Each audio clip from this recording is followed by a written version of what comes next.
반갑습니다. 오늘은 어버이 주일입니다. 어느 교회는 지난주에 어버이 주일을 지내는 교회도 있고, 또 지난주일은 또 5월 5일이니까 제가 보기엔 어린이 주일이 더 맞는 것 같아요. 그래서 며칠 미루어져서 이렇게 어버이 주일을 지냅니다. 제가 설교 제목을 신군사부 일체라고 했는데, 저 신자가 새 신자가 아니고 제가 새로 만든 군사부 일체 그런 뜻이 아니고, 군사부 일체보다 더 정확한 말은 신, 하나님과 임금과 또 스승과 부모와, 그런데 사실은 하나 더 넣어야 됩니다. 민, 그냥 세상 모든 사람, 가치가 일체입니다.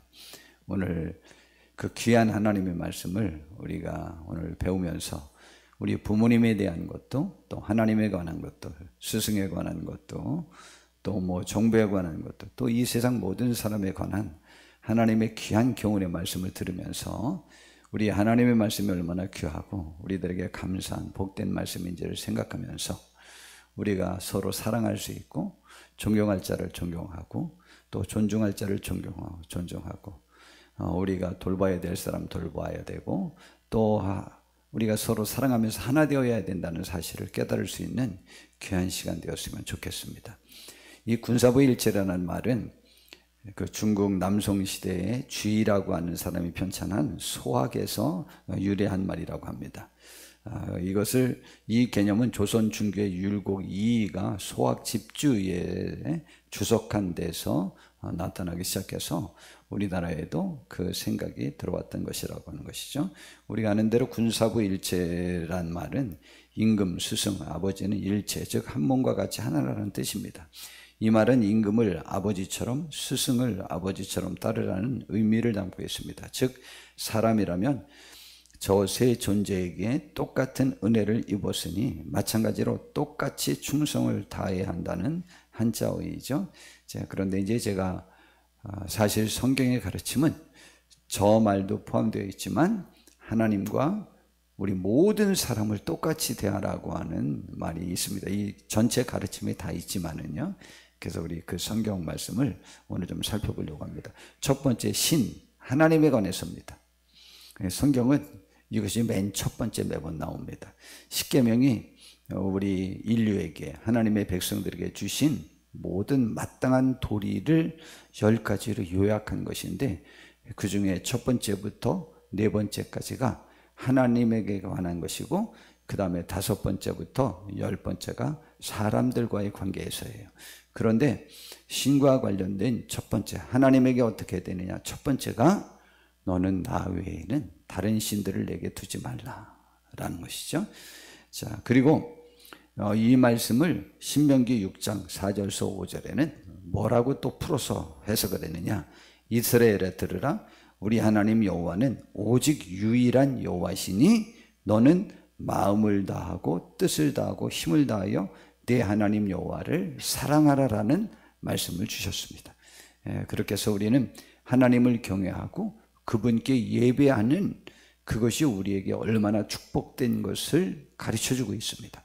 그래서 우리는 하나님을 마음을 다하고 뜻을 다하고 힘을 다하고, 이것을 예수님께서는 생명을 다하고라고 이렇게 표현을 하기도 했죠. 너는 마음을 다하고 뜻을 다하고를 생명을 다하고 힘을 다하여 내 하나님 여호와를 사랑하라 라고 했습니다. 우리는 하나님을 사랑하고 하나님을 경외하고 예배하라고 이렇게 했으니까, 경외는 그분을 존중하고 최고로 높이는 거죠. 겸손한 자세로 그분을 존중하는 자세가 경외고, 그분을 예배하고 그분을 높이면서 그분을 찬양하고 그분의 은덕을 기리는 것을 예배라고 하죠. 우리가 이렇게 예배하는 것도 바로 그러해서 우리 모여서 예배하는 것이죠. 자, 그 다음에 이제 군, 임금이죠. 임금, 왕, 국가 권력자들에 관한 가르침입니다. 현재 지금 우리나라에서는 좌우지간 이 우진영의 그 대통령이 되면 그 대통령과 좌진영, 혹시 지역까지 이렇게 연관되어 있으면 좌진영에 속한 그 지역 호남 지역에 관련됐던 분들이 그 가족들 중에 우진영 대통령과 친밀한 관계에 이미 드러나면 가족들에게서부터도 잘못하면 왕따를 당하는 시대를 지금 맞이하고 있어요. 그래서 우리나라에는 전 세계에서 좌우 진영의 극단적인 대립이 제일 심한 나라입니다. 우리나라가 지금 세계 최첨단을 걷고 있는 대단한 나라인 줄 모르시죠? 1위를 얼마나 많이 하는지 알아요?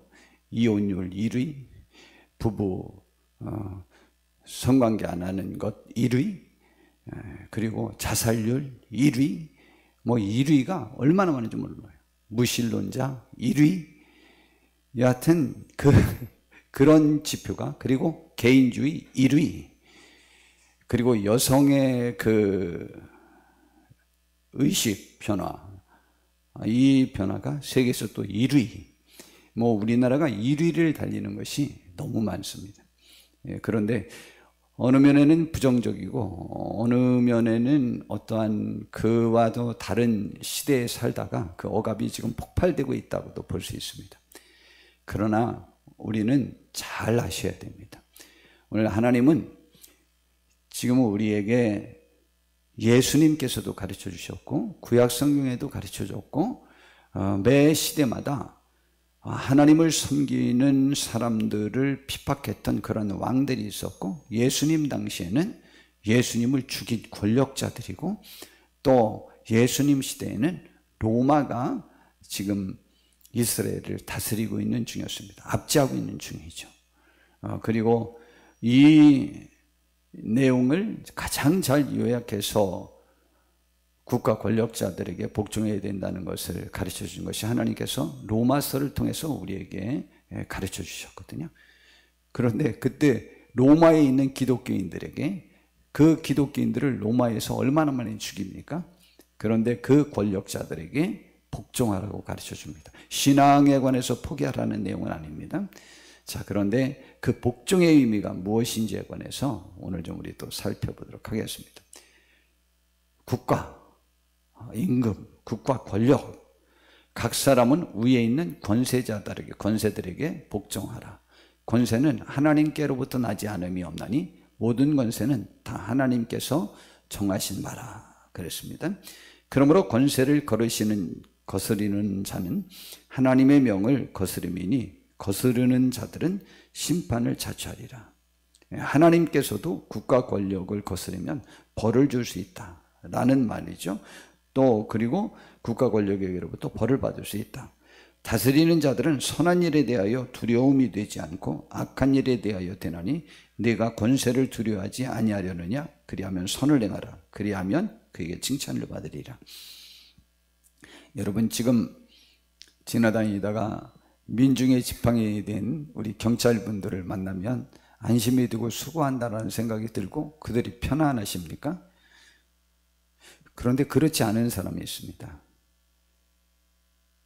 제가 옛날에 이번 주간은 특별히 또 그런 생각도 지난 주간을 해봤네요. 우리 교단에 있었던 목사님이 환갑잔치를 한 20, 30년 전에는 환갑잔치도 했잖아요.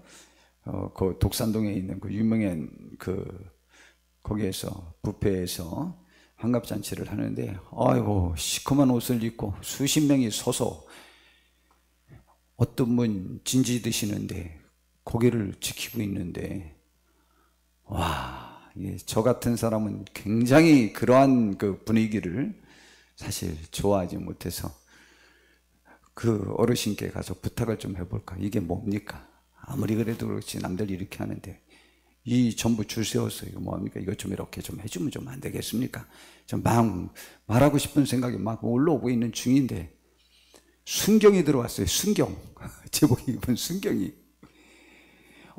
조금 있는데 보니까 그냥 갑자기 이런 덩치들이 싹 사라지는 거예요. 왜 그러나 그랬더니 순경 아저씨 한 명이 들어와서 거기서 식사를 하려고 들어왔는데 순경, 그것도 뭐 경찰서장이 들어왔으면 몰라. 싹 사라집니다.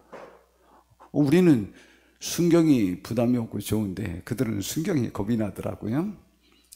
여러분, 지금 성경은 그것을 말하는 것입니다. 죄를 지면 법망이 두렵다라고 말하는 거죠. 지금 국가 권력자들을 두려워한다는 거죠. 근데 죄를 안 지면 그들로부터 오히려 칭찬 듣는다. 선한 일을 하면 이라고 말하죠. 자, 그러므로 그는 하나님의 사역자가 되어서 내게 선을 베푸는 자니라. 그러나 내가 악을 행하거든 두려워하라. 그가 공연히 칼을 가지지 아니하였으니 곧 하나님의 사역자가 되어 악을 행하는 자에게 진노하심을 따라 보응하는 자니라. 그래서 권세자들에게 복종하라 라는 의미가 뭐냐? 그러므로 복종하지 아니할 수 없으니, 복종한다는 의미가 무슨 말이냐 이 말이죠. 그 권력자, 그 사람, 성경은 그 다음에 이렇게 표현합니다. 진노 때문에 할 것이 아니라 양심을 따라 할 것이라. 너희가 조세를 바치는 것도 이로 말미암음이라. 특별히 이제 조세 문제가 예수님 때도 문제가 되었죠. 그래서 우리가 로마 총독부에 세금을 바치는 것이 옳지 않느냐 예수님께도 질문했지 않습니까? 근데 조세를 바치는 것도 이로 말미암음이라. 그들이 하나님의 일꾼이 되어 바로 이 일에 항상 힘쓰느니라.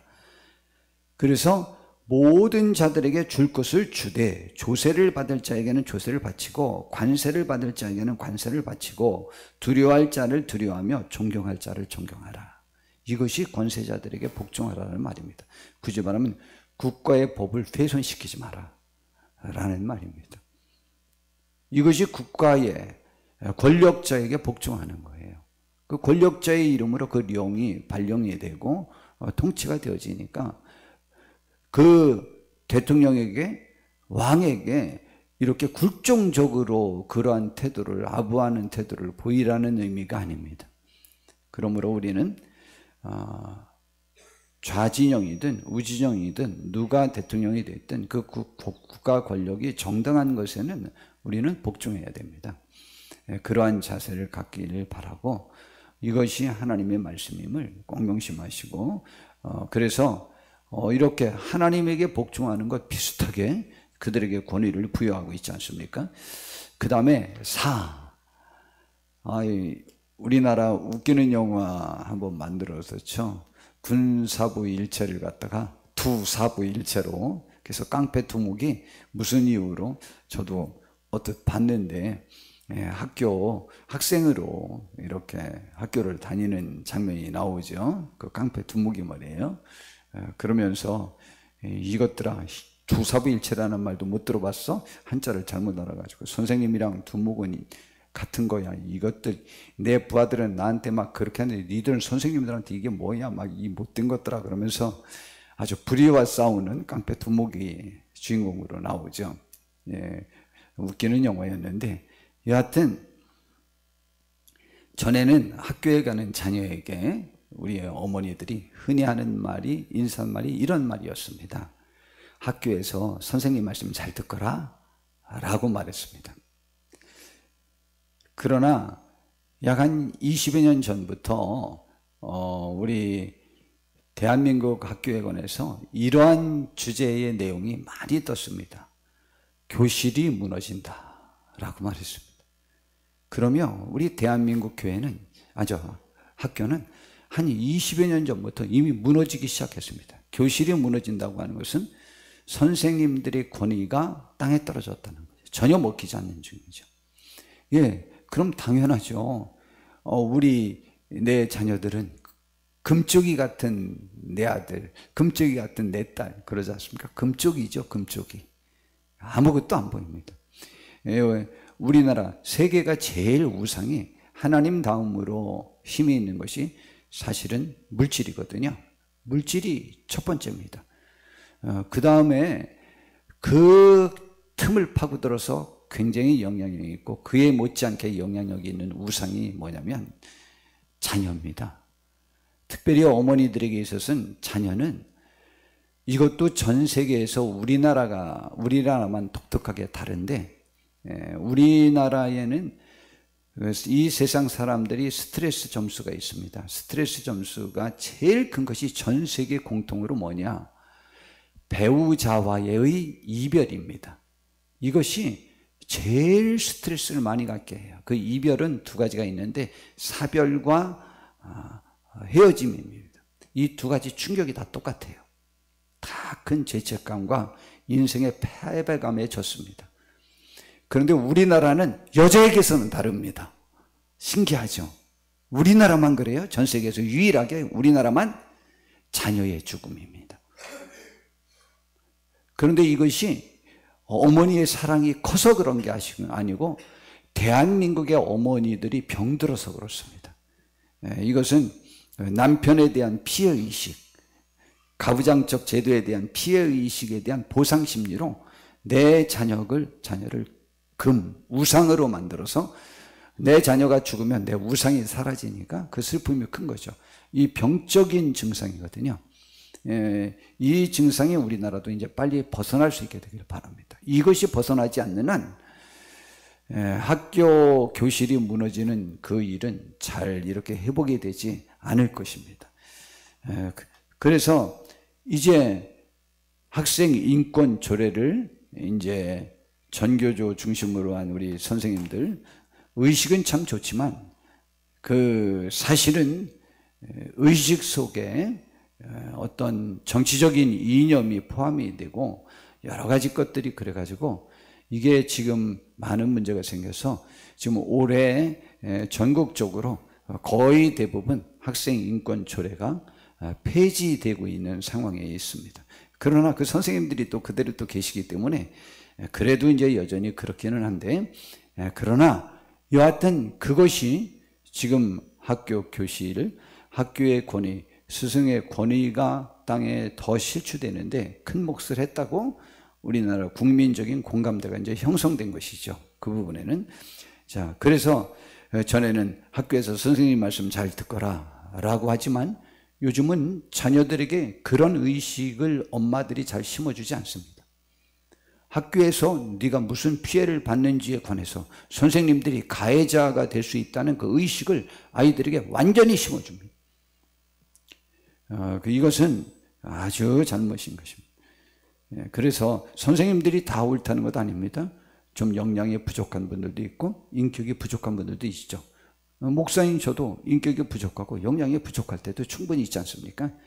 그러나 그렇다고 해서 또 우리들의 부모님은요, 성경에는 뭐라고 말했느냐면 부모님들은 자기의 생각대로 자녀를 훈계할 수 있지만 하나님은 온전히 우리를 위해서 훈계한다는 거죠. 이게 부모님은 자녀의 유익이라고 하기보다는 감정 때문에 그렇게 할 수도 충분히 있는 거죠. 그럼에도 불구하고 그 부모님에게 복종하는 것이 옳다라고 성경은 가르쳐주고 있습니다.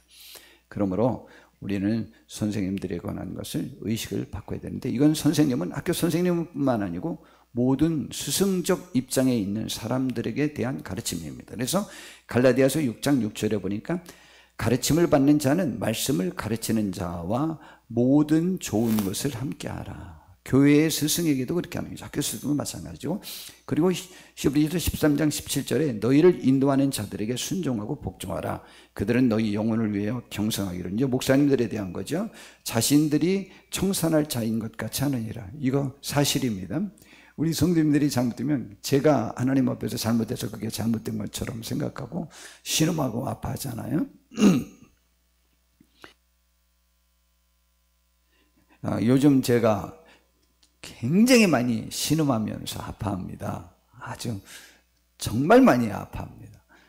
그렇게 합니다. 그들로 하여금 즐거움으로 이것을 하게 하고 근심으로 하게 하지 말라. 그렇지 않으면 너에게 유익이 없느니라 그랬어요. 그래서 우리의 스승들이 나 때문에 기뻐하도록 그렇게 합시다. 우리 어떻게 생각하든 여러분 생각해 보십시오. 내 자녀가 학교에서 선생님 말씀대로 다 따르면은 그 선생님들 입장에서 볼 때 내 말대로 이렇게 공부해라, 이렇게 하라 가르치는 것대로 따르는 아이들이 더 잘하던가요? 아니면 안 따르는 아이들이 잘하던가요? 이거 물어볼 필요가 없습니다. 이거는 결과는요, 선생님 말씀 잘 듣는 아이들이 공부도 잘하고요, 삶도 훌륭한 경우가 대부분입니다. 그런데도 어머니들이 개인 감정에 사로잡혀서 그것을 잊어버릴 때가 있죠.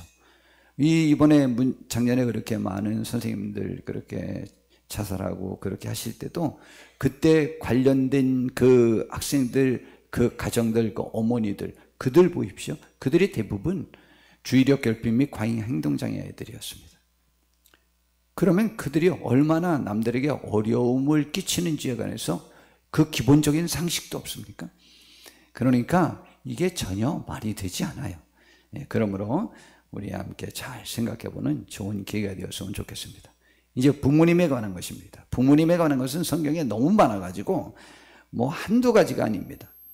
우선 십계명에 이제 사람과 관련된 말씀을 준 것 중에 첫 번째가 부모님에 관한 것입니다. 출애굽기 20장 12절에 보니까 내 부모를 공경하라. 그리하면 내 하나님 여호와가 내게 준 땅에서 내 생명이 준 땅에서 내 생명이 길리라 라고 이렇게 말했습니다. 장수하는 축복이 있을 거라는 거죠. 이것을 에베소서에서는 더 풀어서 말했습니다. 자녀들아 주 안에서 너희 부모에게 순종하라. 이것이 옳으니라. 주 안에서라는 것이 우리 교회에서 잘못 가르치는 내용 중에 하나이기도 했었습니다. 주 안에서라는 말씀이 성경과 부합된 내용을 부모님이 요구할 때는 순종하고 그렇지 않을 때는 순종하지 마라 라는 말로 이렇게 말했는데 아니에요. 그런 뜻이 아니고 예수님을 믿는 사람답게 주님 안에 있는 사람답게 부모에게 순종하라. 그래야 우리 부모가 주께로 나와 구원받죠. 순종하라. 이것이 옳다 이 말이에요. 그러니까 예수님 믿는 사람은 내가 예수님을 믿고 하나님을 믿는 사람이라면 부모님께 순종하라. 이것이 옳다 이 말이죠. 내 아버지와 어머니를 공경하라. 이것은 약속이 있는 첫 계명이니. 굳이 말하면 하나님과 축복과 연결되어서 말한 것 중에 첫 번째의 계명이 부모를 순종하라는 것이죠. 이로써 내가 잘되고 땅에서 장수하리라 라고 말했습니다. 그러므로 우리는 이렇게 부모님들에게 순종해서 잘되는 축복받기를 바랍니다. 그래서 우리나라의 많은 목사님들은 효자는 망하지 않는다라고 이렇게 말씀하고 있죠. 그러므로 우리 효자 소리도 한번 들어보십시다. 그렇게 하시고 효자, 효부 굉장히 좋은 거예요. 다음 주 우리 교회에서 또 효자, 효부상 또 한 부부 또 받는데 얼마나 감사한지 모릅니다. 참 제가 그들 볼 때 굉장히 아름답고 보기 좋았습니다. 그 다음에 종과 상전입니다. 요즘 말도 안 되는 얘기라고 말할런지 모르지만 저는 이 말씀이 굉장히 옳다고 생각합니다. 요즘 강성노조가 세계 1위인 게 또 우리나라예요.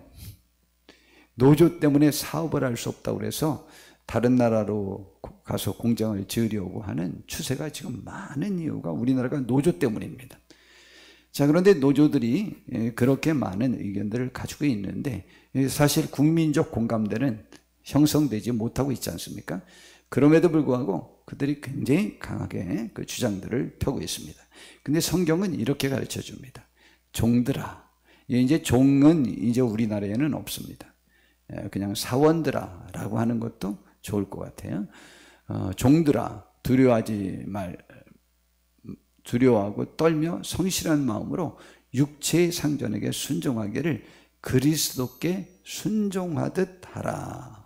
그리고 눈가는 만하여 사람을 기쁘게 하는 자처럼 하지 말고 그리스도의 종들처럼 하나님을 믿는 사람 같이 마음으로 하나님의 뜻을 행하고 그리스도의 종은 하나님의 뜻대로 다 따르지 않느냐. 그런데 주인들에게 이렇게 순종하는 것을 하나님이 원한다라고 지금 말하는 거예요.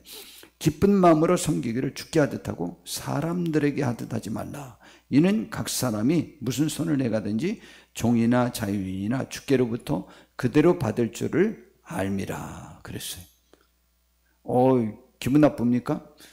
기분 나빠하실 필요 없어요. 왜냐하면 그 다음 말씀에 상전들아 라고 이렇게 이야기하거든요. 너희도 그들에게 이와 같이 하고 그들이 지금 종들이 사환들이 사장님에게 주인에게 하듯이 너희들도 그렇게 하라. 하나님의 가르침은 똑같은 겁니다. 하나님을 대하듯이 대하라고 하는 것 똑같이 너희들이 사환들에게도 그렇게 대하라 라는 거죠. 상전들아 너희들도 그들에게 이와 같이 하고 위에서 사환들에게 가르쳐준 주인에게 어떻게 할런지에 관한 가르쳐준 그 자세와 똑같이 하라 이 말이죠. 하나님에게 하듯 하라 이 말이죠. 그러면은 주인이라고 해서 그 사환들을 사람을 종 대하듯이 하면은 안 된다는 얘기죠. 하나님 대하듯이 대하라는 거죠. 그래서 이와 같이 하고 위협을 그치라. 하나님을 위협. 뭐 요즘은 하나님만 뭐 그 안 믿으면 뭐 아무렇게나 하겠지만 하나님 그 대하듯이 하라고 하는데 그리고 위협을 그치는 거죠. 종들에게 막 위협하고 겁박하고 그래서는 안 되는 거죠. 이는 그들과 너희의 상전이 똑같이 하늘에 계시고 다 하나님을 상전으로 모시고 주인으로 모시는 대상이니까 신분이 똑같은 거죠. 그에게는 사람을 외모로 취하는 일이 없는 줄 너희가 알미라. 그러면은 똑같이 하나님을 주로 섬기는데 주인이나 사원이나 같이 그렇게 한다 이 말이죠. 근데 하나님은 외모로 취하지 않는다. 외모로 취하지 않는다는 것은요, 주인이라서 특별 대우해주고 사원이라서 뭐 특별 대우해주고 그게 없다는 거죠. 똑같이 대하는 겁니다. 하나님은 사원이라고 특별 대우하는 거 아닙니다. 하나님은 주인이라고 특별 대우하는 거 아닙니다. 반대로 하나님은 주인에게 특별 대우하고 사원에게는 하대하고, 하나님이 어려운 사람들이니까 사원에게는 특별 대우하고 주인에게는 함부로 하고, 하나님은 그러시지 않습니다. 그 중심이 하나님을 향하여 아름다운 사람들에게 관심을 갖고 상 줄 자에게 상 주고 벌 줄 자에게 벌 주는 거예요. 신부는 전혀 하나님 앞에 영향력이 없습니다. 바로 그 얘기를 하는 거예요. 평등하다, 같다라는 내용을 가르쳐주고 있는 거죠. 성경은 전체 가르침이 이렇습니다. 결론입니다. 주님께 바리새파 사람들, 율법학자들이 와서 질문했습니다. 성경 중에 무엇이 가장 중요합니까? 그냥 짤막하게 답변 좀 주시죠. 그랬더니 서슴없이 답변하셨습니다. 마태복음 22장 37절부터 40절 사이에 예수께서 이르시되 내 마음을 다하고, 아까 신명기 6장에 나와 있는 말씀을 지금 인용하는 거죠. 내 마음을 다하고 목숨을 다하고 뜻을 다하여 주 너의 하나님을 사랑하라 라고 말했습니다. 이것이 첫째 되는 계명이에요. 크고 첫째 된 거예요. 그런데 이거랑 똑같다는 거예요. 이거랑 똑같은데 둘째도 이와 같으니 내 이웃을 하나님 사랑하듯이 사랑하는 것인데, 그러면 또 이해가 안 될까 봐 내 자신같이 사랑하라, 내 몸같이 사랑하라 라는 것이죠. 이 두 계명이 온 율법과 선지자의 강령이니라. 성경 전체는 이 두 개 가르쳐 주려고 기록된 거다라는 거예요. 뭐 이걸 또 다시 요약하면 하나님 사랑하고 이웃을 사랑하라. 근데 이웃을 사랑하는데 누구처럼? 하나님 사랑하듯이 사랑하라, 하나님 대하듯이 사랑하라 라는 것이죠. 이것이 지금 어디에 적용되는 것이냐? 임금과 백성과의 관계에서 똑같이 형성되는 것이고, 스승과 제자 이 관계에서 똑같이 형성되는 것이고, 또 부모와 자녀 이 관계에서 똑같이 형성되는 것이고, 또 세부적으로 또 들어가면은 남편과 아내 보고 남편에게 복종하라고 했지만 사실은 똑같은 것이고, 남편이 아내에게 대한 맨 처음에 서로 복종하라 라고 이렇게 말하고 시작했거든요. 부부관계 설명할 때. 그러니까 똑같은 거예요. 부부관계, 아내가 남편에게 순종한다? 아니에요. 똑같은 거예요. 그리고 부모와 자녀 관계, 그 다음에 주인과 사원과의 관계도 똑같은 거죠. 뭐라고? 하나님 사랑하듯이 똑같이 뭐 하라? 사람을 사랑하라. 똑같아요. 어떤 관계든. 그 전체 내용이 그렇게 되어 있습니다. 그 또 이면에는 무슨 의미가 있느냐? 요한복음 3장 16절에 보니까 하나님이 세상을 이처럼 사랑하사 독생자를 주셨으니 이는 그를 믿는 자마다 멸망하지 않고 영생을 얻게 하려 하심이라. 하나님이요, 사람을 사랑했는데, 세상을 사랑했는데 얼마나 사랑했는지 알아요? 우리 하나님 사랑하니까 세상 사람들을 사랑하지 않는다고요? 그러면 하나님을 사랑하는 게 아니에요. 그 지금 하나님의 영을 받은 사람이 아니에요. 하나님의 영을 받은 하나님 자체이신 예수님은 하나님이 이 세상을 사랑해서 자기 예수님을 이 세상에 보내셨어요. 그래서 그를 믿는 자마다 멸망하지 않고 영생을 얻게 하려 하셨다고 했는데, 예수님이 이 세상에 오셔서 하신 일이 뭔지 압니까? 인류를 위해서 대신 죽게 하신 그 일을 예수님에게 맡겼어요. 그러면은 하나님은요, 자기 아들 예수님을 희생시켜서 세상을 구원하려고 하는 그 대상이 있어요. 그러면 좀 어떤 대상이 더 귀한 거예요? 내가 이것 줘가지고 이거 얻으려고 했어요. 그럼 이게 귀한 거요? 이게 귀한 거요? 최소한 이것은 내가 지불한 것보다 보잘것없는 건 아니에요. 내가 돈을 주고 어떤 물건을 10,000원 주고 샀을 때는 그 산 물건이 10,000원만큼 가치가 있거나 그보다 더 나았을 때 10,000원을 지불하고 사는 거예요. 하나님이 예수님이라는 값을 지불하고 죄인된 우리를 사셨어요. 우리의 가치는 예수님만큼 가치 있거나 그보다 더 귀히 여긴다는 것이죠. 사랑이라는 얘기죠. 사랑의 가치는 뭐 가치를 이렇게 따질 수 없지만 더 귀히 여기는 거죠. 우리를 그렇게 사랑해 하셨어요. 우리가 하나님을 사랑합니까? 그럼 우리와 관계된 사람들을 어쩌면 하나님보다 더 귀히 여기는 듯한 그러한 모습을 보이는 것이 하나님의 사람의 삶의 자세예요. 이 가르침이 너무 아름답지 않습니까? 너무 흡족하고 만족스럽지 않습니까? 이것이 하나님이 우리에게 주신 삶의 원리예요. 그래서 신군사부민 일체라고 이렇게 하는 것도 좋을 것 같아요. 그러니까 모두가 같아요. 다 내 몸 같고 다 하나님 같고, 그렇게 사랑하고 존중하고 사람을 외모로 취하지 말고 그의 신분과 그의 역량을 보지 말고 똑같이 사랑하라. 그렇게 사랑하면서 하나님 앞에 영광 돌리는 우리가 되기를 진심으로 바라고 있습니다. 이것이 복된 길이래요. 오늘 교동문을 하면서 시편 1편을 봉독했습니다. 복 있는 사람은 악인들의 꾀를 따르지 아니하며 죄인들의 길에 서지 아니하며 오만한 자들의 자리에 앉지 않는다고 했어요. 복 있는 사람들은이라고 하지 않고 복 있는 사람은, 복 있는 사람의 수가 아무래도 좀 적은 모양이에요.